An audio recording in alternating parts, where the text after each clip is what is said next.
Excuse me. Ayusin ko mama yung higaan. Pwede po excuse me po? Excuse me. Ayusin po ni mama po yung higaan. Ito. Hindi na ako matapos-tapos sa pagliligpit ko. Kat, pwede ko paligpitin yung higaan? Excuse me na po.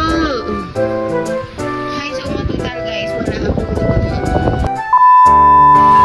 Hello mga kamamshi! Nandito na naman ako para mag-share sa inyo para sa aking Day 6 mini vlog.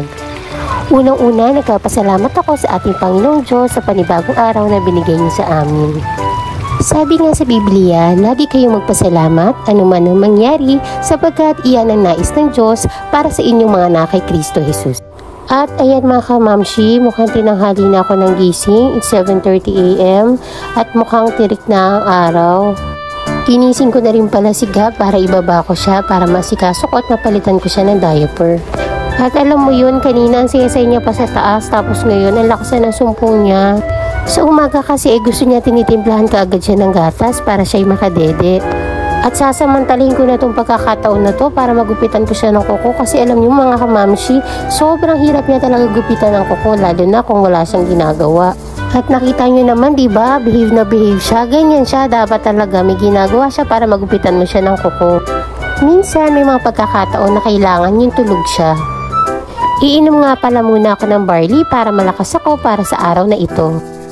Alam nyo mga kamamshi, totoo talaga na napakasustansya ng barley powder. Yung ibang tao hindi sanay sa lasa niya pero pwede mo itong timplahin ng mainit or malamig na tubig.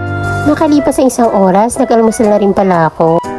Tinapay na may palaman na sardinas na lang ang naisip kong kainin para sa umagang to. O diba kakaiba, alam ko bibihira lang yung gumagawa ng mga gantong trip sa pagkain. Tayo nang kumain. At oras naman para paliguan ko na si Gabriel. Alam niyo mga kamamshi, kung hindi nyo na itatanong, may konting sikreto lang to si Gabriel sa kanyang paliligo. At alam niyo ba kung ano yon? Takot lang naman siyang mabasa ng tubig yung mata niya, lalo na pag binubuhusan siya mula sa ulo. Ewan ko ba kung bakit ganun? Halos yung tatlong anak ko, takot ata nang nabubuhusan yung mukha nila nung baby pa sila. Pero subukan mo ilublob sila sa swimming pool. Grabe, babad talaga, halos wala ng ahon. Kaya ganyan, tinan niyo naman, pawisik-wisik lang ako sa buhok niya. At ito pa, gusto niyan tuwing naliligo siya, marami siyang kasamang laruan sa kanyang paliligo. At nung bibihisan ko na siya mga kamamshi, hay nako, hirap na hirap ako, halos sabulin ko na siya. Ewan ko ba kung ako lang nakakaranas ng ganito? Tingnan niyo naman, hindi ko pa maisuot yung damit niya. Kahit nakakapagod, nakakatuwa lang din kasi pakinggan yung bawat tawa niya, diba? At alam ko, ramdam niyo rin niya mga nanay na katulad ko. Grabe, pati pagsusuklay, kailangan mo siyang habulin. Halos magtumbling-tumbling na siya para masuklayan mo lang. Oras na nga pala para sa aming pananghalian. Alam niyo mga kamamshi, kung di niyo natatanong, ako yung tipo ng nanay na kung ano yung makikita mo sa ref, nagagawa ko ng paraan kung anong luto ang pwede kong gawin. Naisip ko nga pala magluto ng pork adobo kasi medyo matagal-tagal na rin nung huli ako nagluto nito. Di ba mga kamamshi, iba't iba kasi ang klase ng pagluluto ng adobo. So yung sa akin, kung makikita nyo, is parang traditional na style lang siya ng pagluluto ng pork adobo. At kung mapapansin nyo, hindi ako mahilig magtanggal ng mga balat-balat ng bawang. Kasi ewan ko ba, parang feeling ko nakakadagdag ng lasa siya sa mga lutuin na ulam natin, di ba? Hindi ko na rin pala siya ginisa mga kamamshi kasi kung mapapansin nyo, kapag kumulo naman ito ay lalabas yung natural na mantika niya. At ayan, natutuyo na siya. Nakita nyo naman, nilagyan ko na rin pala ng suka. Luto ng ating pork adobo, tayo nang kumain. Alam nyo mga kamamshi, tayo mga nanay, alam ko na may mga pinapangarap tayo para sa ating mga anak, yung mga bagay na hindi natin naranasan nung bata pa tayo.